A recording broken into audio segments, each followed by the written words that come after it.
এদিকে এদিকে গদা, তাহলে ঠাকুরটাকে তো দেখতে হবে।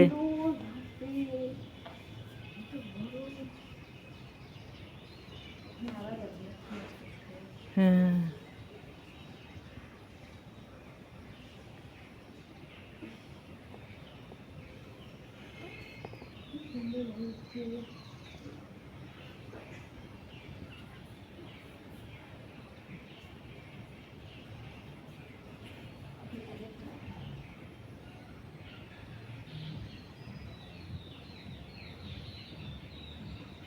তো প্রোক্টাপটি কত সুন্দর লাগে দিচ্ছে।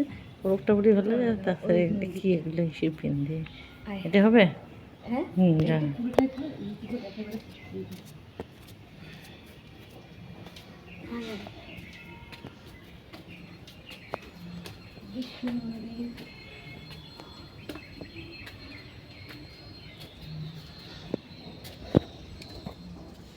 দেখুন বন্ধুরা, এটা হচ্ছে বিশ্বকর্মা।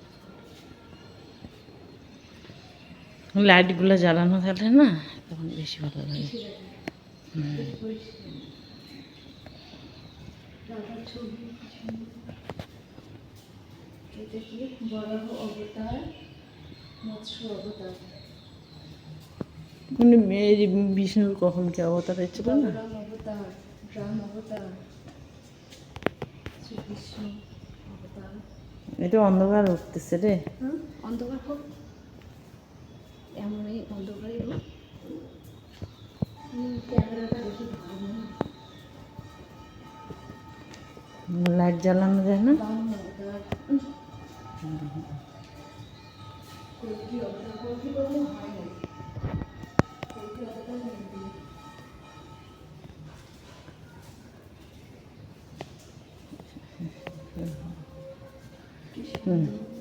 চল এবার ওই কেকটা বন্ধ কর। বন্ধ করলে তো ইসে হবে। হোক হোক, না আরো করবি। এই যে এইদিকে ঠাকুরটা।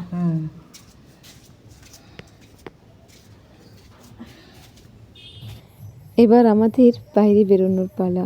নিচে একদম অন্ধকার, মানে লাইট তখন দেয়নি যেহেতু, সেই জন্য অন্ধকার। তো যাই হোক, আমরা এখন বাইরে ঠাকুরকে প্রণাম করে তারপর বাড়ি চলে যাব।